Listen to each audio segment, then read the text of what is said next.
Welcome everyone for the match 4 of 6 of the Cybersecurity TV 5. So today's match, we have a special speaker from Government of India, specifically working on digital forensics, in layman terms, cybercrime investigations. So this for joining first for today's match. So CyberT20 is a 20 plus 20 plus 20 minutes. You just see some concepts, you see some case studies, and finally you just evaluate yourselves. And we had quite a good number of esteemed speakers. Group Captain Ashok sir on match 1, Alwal sir on match 2, and we had a couple of speakers yesterday, Lakshmi ma'am and Atharut. And today we have Shri Yugal Pathak, Digital Forensic Examiner from Government of India. So in a nutshell, we have our do's and don'ts for the T20. And T20 is all about creating cyber awareness for the October Cybersecurity Global Awareness Month.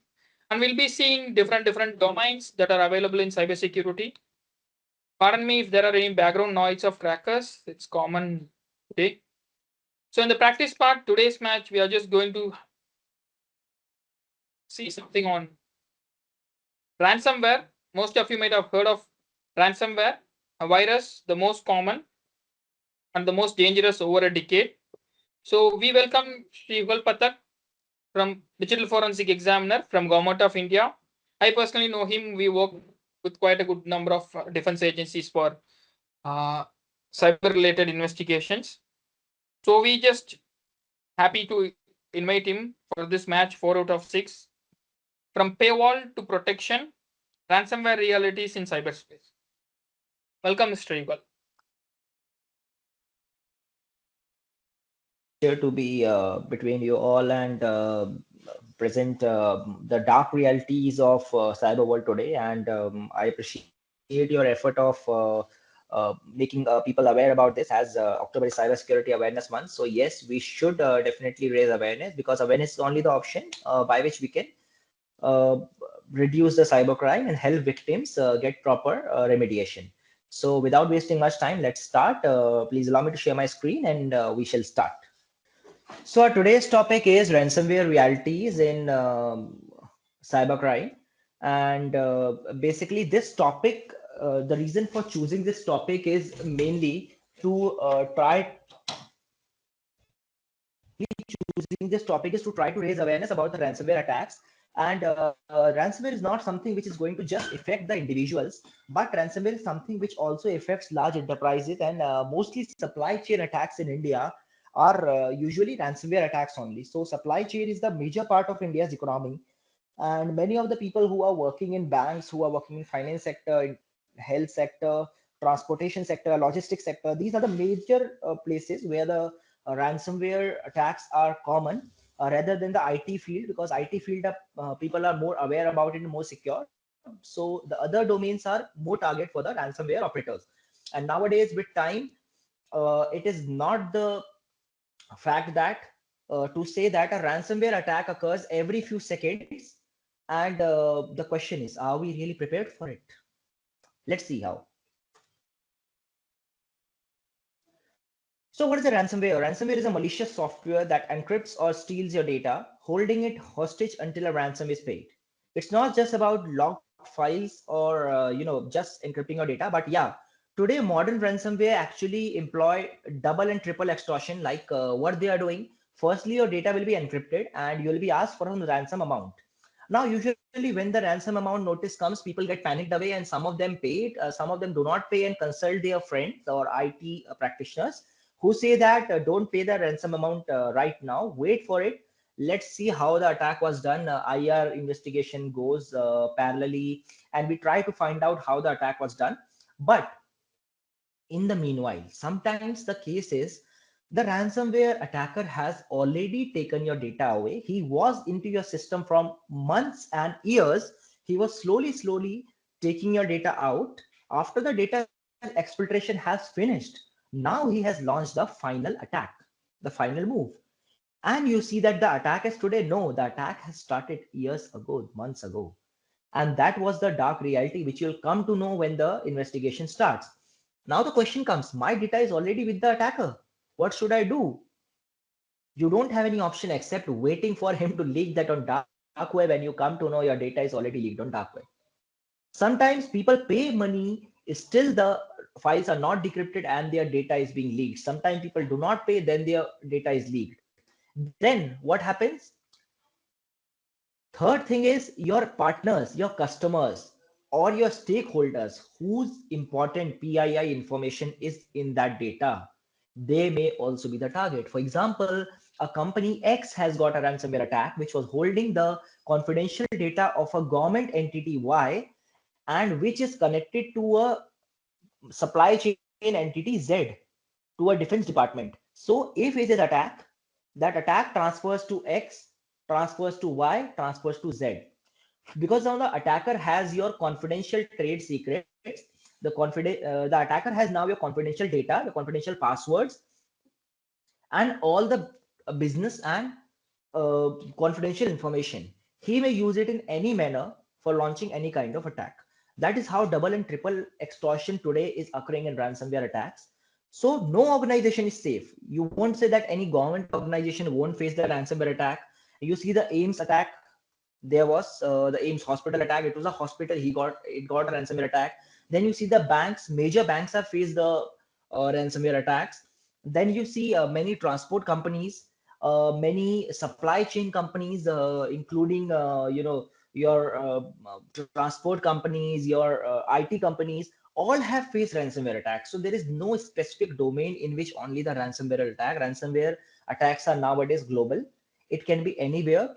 Just the information your organization is holding should be juicy, or you should have a good trade secret which can be exploited and be advantage for other stakeholders. Sometimes what these ransomware operators do, they do not just take your data and sell it anywhere.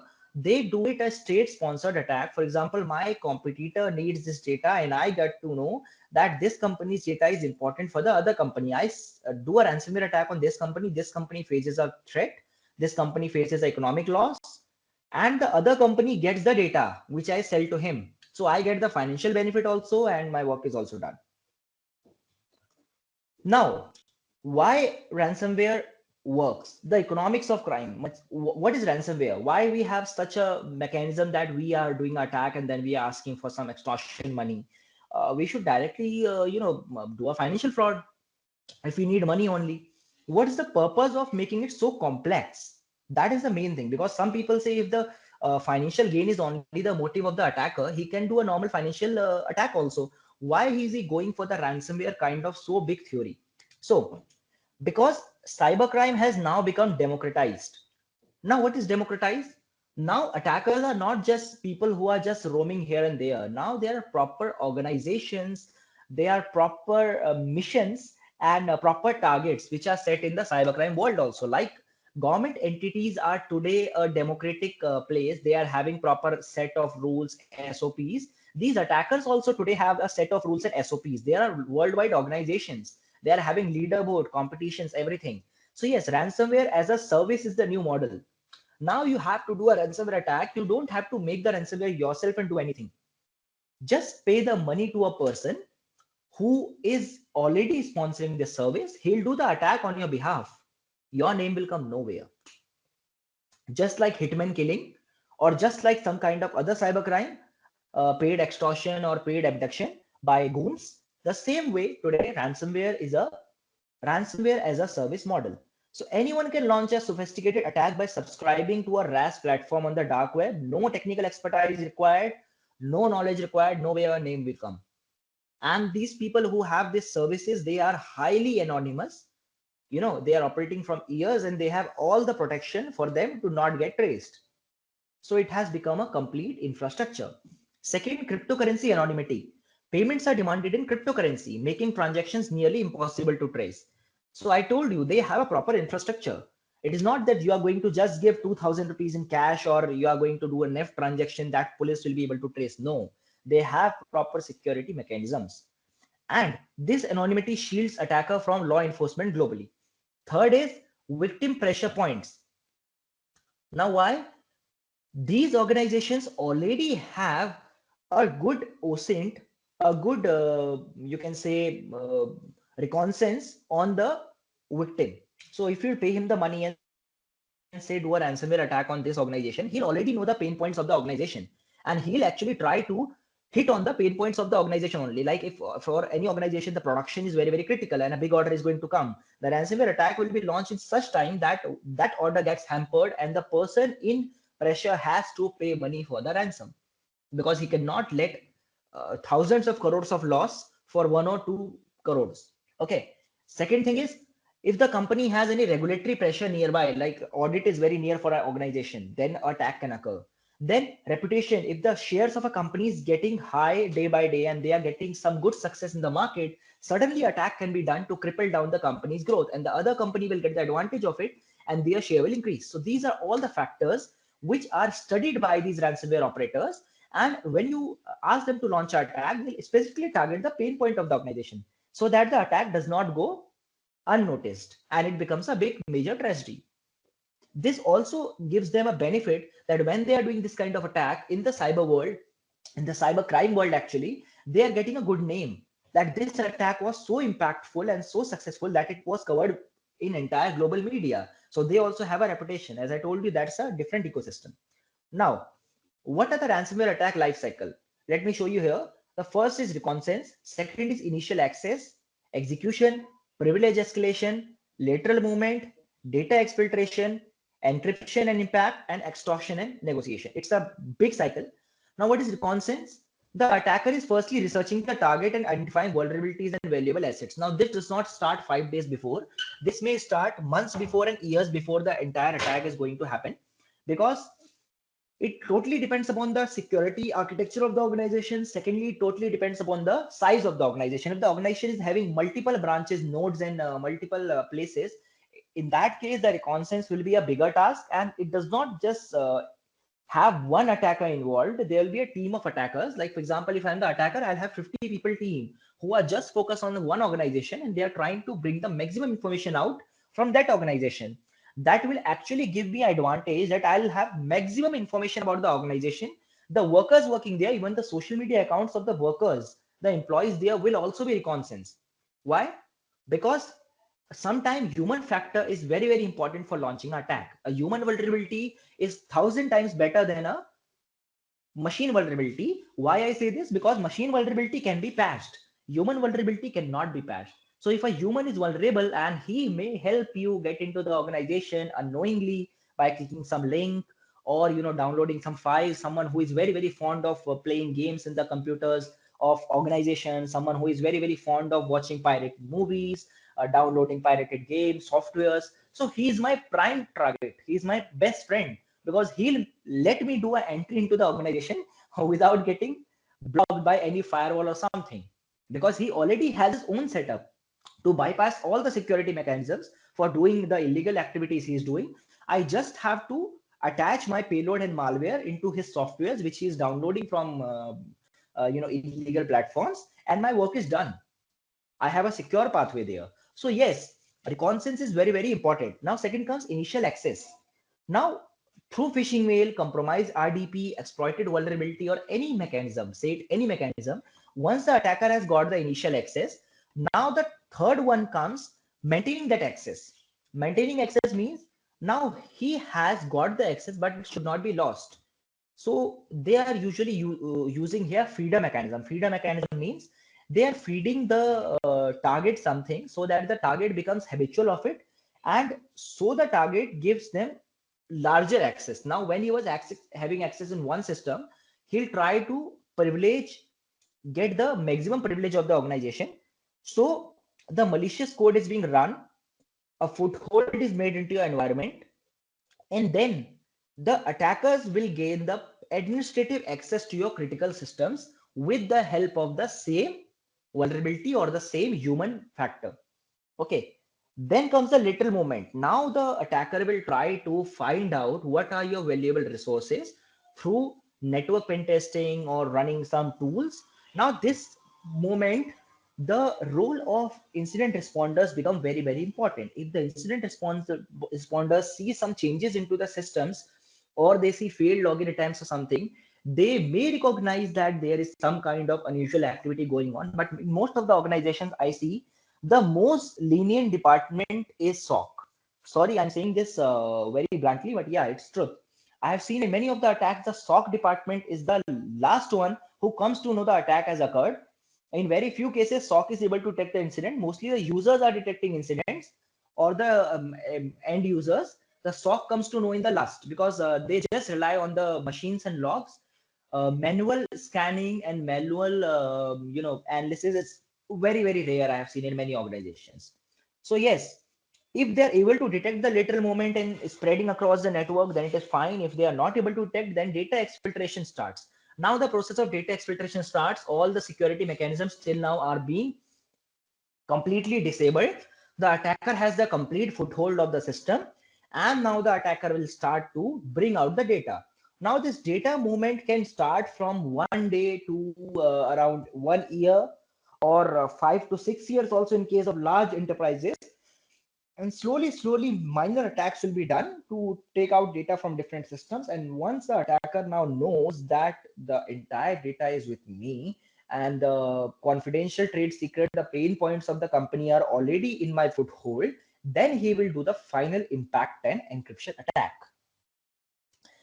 After the attack has been done, he'll wait for the contact from the organization for the validation of his attack. The organization team or the people there will contact him, and once he is being contacted, the extortion and negotiation starts.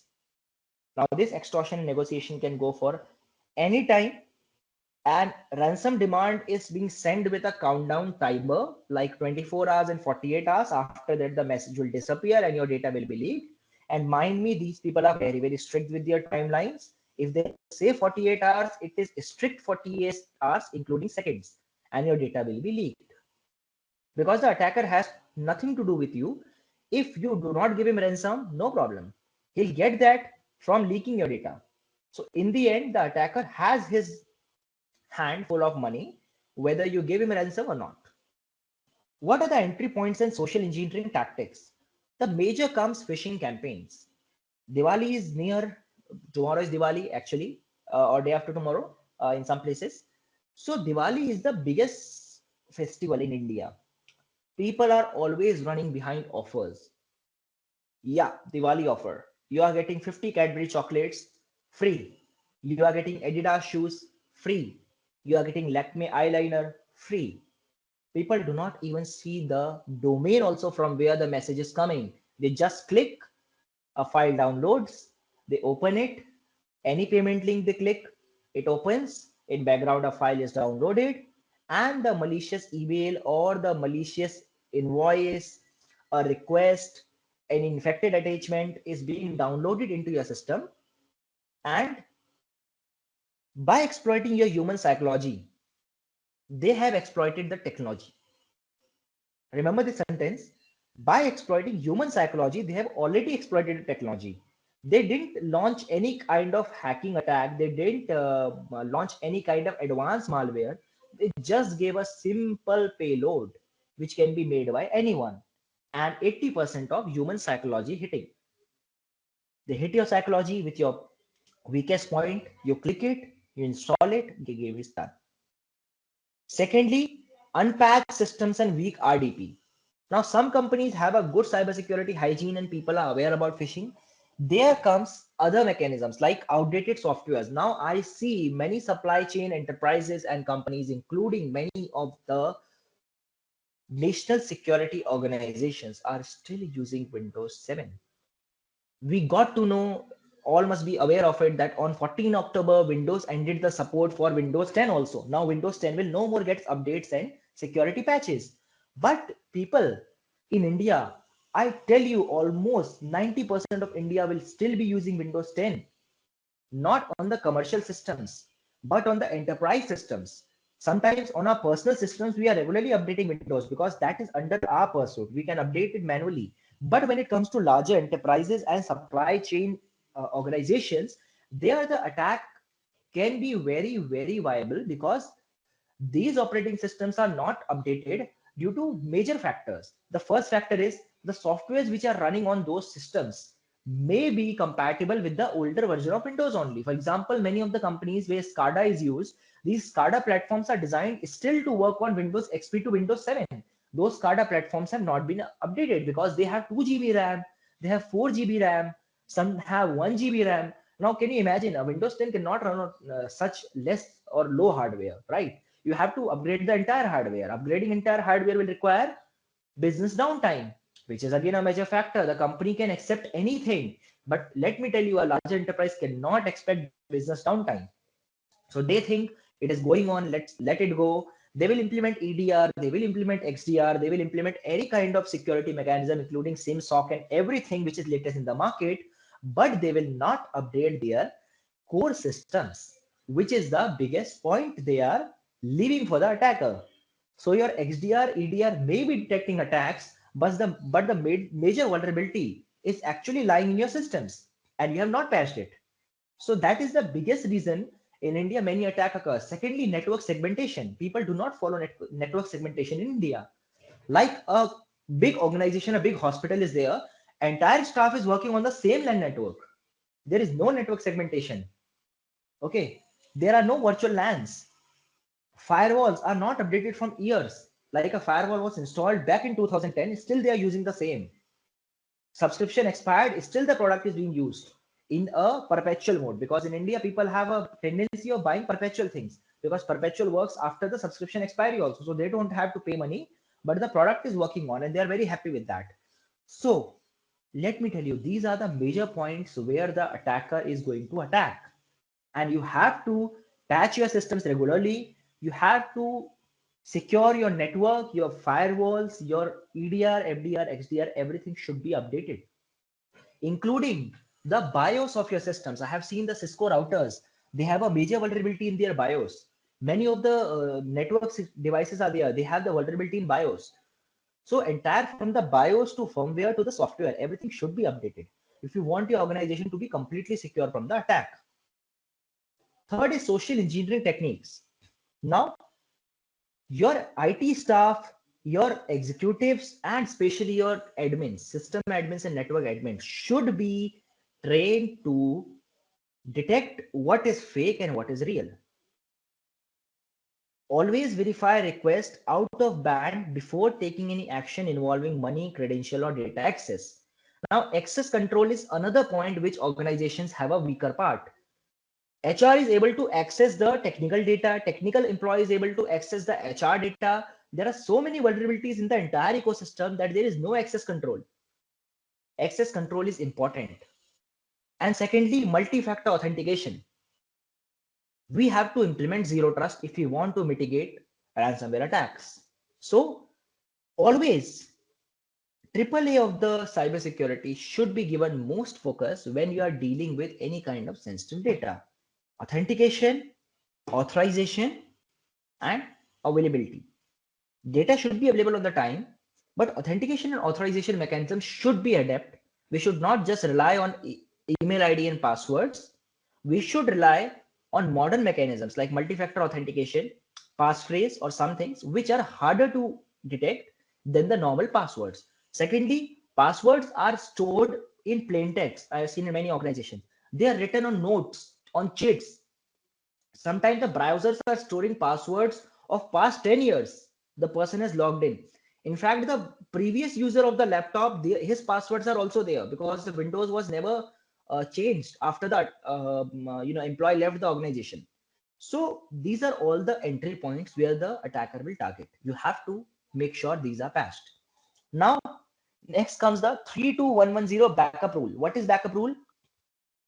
3 copies of your data, 2 different media types in which the data will be stored, 1 copy offsite, and 1 copy offline or immutable.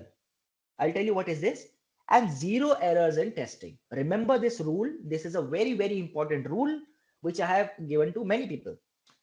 3 copies means 1 copy will be your production data. Production data means which is your important data which will be untouched. And 2 will be your backup copies which you can use to back up your data or restore your data time to time. But 1 will be your major master copy which will not be touched, which will be used only when some attack occurs or something big occurs. Okay, so that is your 3 copies. 2 different media types means One will be on a hardware disk, second will be on the cloud. So if cloud fails, you have the hardware option. If hardware fails, you have the cloud option. Third comes one copy offsite. Offsite means one copy will be in your area which is not physically connected to your office. Why? Because any natural disaster if occurs or something, so we should have a remote backup stored with us. That remote backup will help us prevent any kind of data loss. Next, one copy offline or immutable means one copy will be in an air gapped environment which ransomware cannot reach. For example, if your DR or any DC server, okay, or data backup server remote is also connected with the same network in which your company is there, it should not be there. That copy should be completely offline, okay, which no one is able to reach except only reliable people in your organization. And zero errors in testing. Whenever you are creating your backups, they should be tested time to time, like 2 months, 3 months, 5 months, 6 months. You should have a policy in which these backups must be updated and tested, and never override the backups. I give you a best option: never override the backups. Always do incremental backups. Incremental backups actually let you get the data. If the latest backup fails also, you have the last data available. But if you are doing overwritten backups, then if the entire backup fails, you have zero, you have nothing. So always go for incremental backups instead of overwritten backups. Now, whenever you have a ransomware attack, first 24 hours are very critical, and the initial response determines whether you are able to stop the incident or you will face a catastrophic spread in your entire organization or your adjoining organizations also. So every minute here counts. First thing is you have to isolate the infected systems. As you get to know that your systems are infected, immediately isolate them from the network and the infrastructure so that the malware does not spread. Do not power off the servers. This will basically destroy the volatile data. For example, if some file was downloaded or something was in the cache, it will be destroyed. So do not ever power off them. Just disconnect them from the network so that the malware does not spread. Second is preserve evidence. Now save all ransom notes, logs, and system states before any cleanup.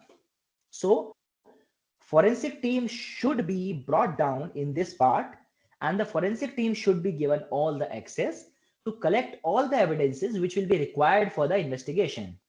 And make sure if you do not have forensic team, then you should have a oral communication or on-call communication with the forensic team. Based on their guidance only you should do this, or anyone who is experienced in forensics and IR and is certified should only do this, because if mistakenly you delete the evidence or you destroy it, it is very, very critical and very, very hard to get it back again. Okay.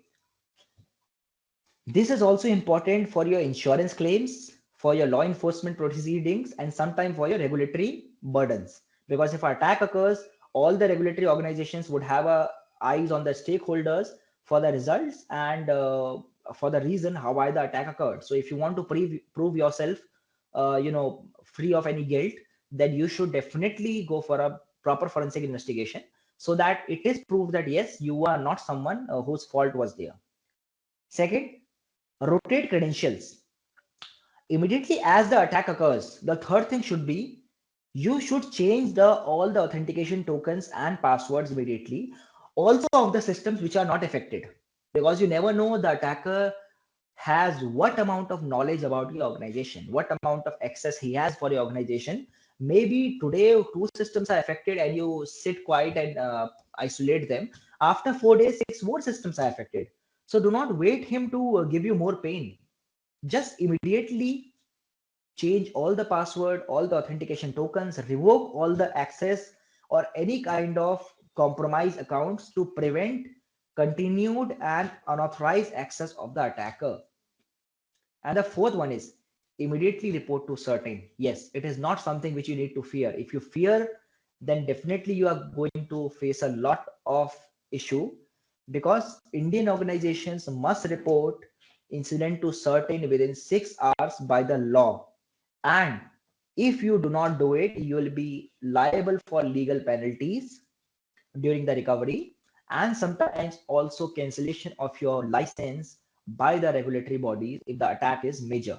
If it is having PII, PIHI or PIFI data or personal data of the individuals, any sensitive data related to government, then you may also face some legal consequences for it, including people have gone to jails and they have faced major fines for this. So yes, do not fear, government is definitely going to help you. Be transparent, be truthful, inform certain, get a company which is certain empaneled to do your forensic investigation, get a proper forensic investigation, preserve evidences, get the report, get the audits done, implement the recommendations which are given by those organizations and those auditors and the forensic reports, and you are safe from further attacks. Now, forensics and legal essentials. Now, what you should do when you are having a ransomware attack from the forensic perspective, let me tell you. The first thing is create bit by bit forensic images of affected systems, which is called cloning. Capture the RAM for volatile evidence, because RAM is a major evidence in case of ransomware attack. Sometimes the malwares are memory resident malware. They do not ever affect your hard disk initially. They come to the memory, they infect the systems, and they vanish away there only. So yes, memory resident malware is again another thing. Generate cryptographic hashes of all the evidence to find out what kind of data was inside it. Even if the data is lost and tempered also, those hashes would help. And in forensic process, hashes are very very important for making the evidence legally admissible. Okay, then document everything with timestamp and chain of custody. Chain of custody is again an important document in forensics, which is required to be present into the court or before the law enforcement if the legal proceedings go further. So yes, whosoever handled the drives, the data, his entry should be there in the chain of custody. And timestamps are very very important, and timestamp should be noted with the fact that the time in the system should match the actual time in the watches of the people they are doing it. If the actual clock time and the system clock time is different, the difference should be clearly noted so that the latest inquiry is not affected. Then comes engage certified forensic experts immediately. Any forensic professional, if engaged in the investigation, should be certified and should be the one who is authorized to do it. Any kind of thing like engaging anyone who is doing it for free or something for saving money should not be taken into account this time, because in case you are trying to save money but your investigation goes wrong and the critical evidence is destroyed, then you'll face more serious legal consequences. So yes, only trained forensic professionals should be uh, engaged whenever doing this kind of investigation. Now, what you should not do: never delete ransomware notes or modify the evidence. Or you think that deleting these files or formatting the systems, which most people do, would prevent us? No, they will actually delete the critical evidence, and later you will face more regulatory issues and more legal, strict legal actions if you do this. Second is, don't run disk cleaners or antivirus scans immediately, because if you do it, the malware may get quarantined or deleted and the investigation will be hampered later. The third thing is, avoid formatting systems before forensic analysis. Yes, already as I told you, formatting the systems is not the cure, because the malware can still be there. It can affect other systems. You may face larger attacks later. So do not try to hide the things. Instead, face them and get a proper investigation. And the fourth one is, don't attempt DIY recovery without expert guidance. Don't try to decrypt the data yourself by using any freeware tools or any mechanisms which are advertised on internet or blogs, because you may actually destroy the data more rather than recovering it. Now, report cybercrime complaints at cybercrime.gov.in or call 1930 for National Cybercrime Helpline Assistance. And if you are a regulatory organization under certain, report it to certain also as an enterprise. Understand your data breach notification requirements under applicable laws. Escalate to legal counsels immediately if you do not want to face any kind of serious legal consequences. Protection strategies for SMEs and individuals. Enable multi-factor authentication whenever you are in the organization. As I told you, MFA can prevent phishing attacks also. And this MFA should not be just with one user. Multi-factor authentication should be again mixed with access control. So the person who has access should only be authorized to access it. Plus the authentication request should be multiple checked. For example, like if I want to access a system, I should be authorized by another person also to access it, so that if one person gets into the trap of phishing, the other person is not there. Install and maintain EDR or advanced antivirus solutions, which are many important, and next gen firewalls. Disable unnecessary services. Turn off unused RDP access and disable macros in Office and documents by default. Plus, close the ports and services that aren't essential to operations. I have seen in organizations only 2 or 3 ports are being used, but maximum 80, 90, 100 ports are open. And the network administrator has no clue why they were open. They say we have not opened it, but they are open by default. So please do not do this. Please close all the ports which are not used. Disable all the services which are having any vulnerabilities. Do not install browser extensions. Disable JavaScript whenever possible, or disable JavaScript in systems which are vulnerable. Then turn off unused RDP access and disable macros in documents, and always use a email filtering mechanism. You should always have an email security solution which will be scanning your email for any kind of phishing attacks. Maintain resilient backups, as I said, 32110 rule. Then conduct cyber drills. Tabletop exercises and mock cyber drills will be very important. Okay. So that what do we call when a ransomware attack occurs? What do we do? How we will respond when such thing happens? You should have a clear incident response policy and procedure which everyone understands, and not only theoretically giving them a PPT lecture. There should be practical implementation. For example, the ransomware attack in the organization. Which stakeholder will report to whom? What will be everyone's duty? Who will be responsible for what kind of task? Who will be talking with the legal body? Everything should be practiced practically. It won't take much time. It will take just 1 or 2 days for you to exercise this, but it can prevent you from large attacks later. And if attack occurs also, you'll not have much loss in the time. Now, what are your call to action points? Ransomware preparedness isn't optional. It is a business and personal necessity today. So today, cybersecurity is not an option. Today, cybersecurity is a necessity. It is truth. And ransomware preparedness is also a necessity today, because many organizations are adept to network attacks, and especially ransomware attacks nowadays. So test your backups regularly. Okay. Perform a complete backup and restore this every month. Verify you can actually recover your data when it counts. Document any issues and fix them immediately. Then prepare your team, create and distribute a what to do if ransomware hits guide, and these posters must be in the organization. So every person who comes to the organization should have a proper knowledge of what to do. And any person coming into a new organization should have a induction training. In induction training, he must be taught that what are the essential security mechanisms he has to follow, and what are the essential security guidelines he need to keep in mind when an attack occurs. Join the community. Like I also have my own community where we are raising awareness, and many initiatives and workshops are there. Stay informed about it, about the emerging threats. Follow cybercrime.gov.in, cyberdost, and many such communities, so that you get the knowledge of latest attacks and how to prevent from it. Prevention is actually cheaper than recovery.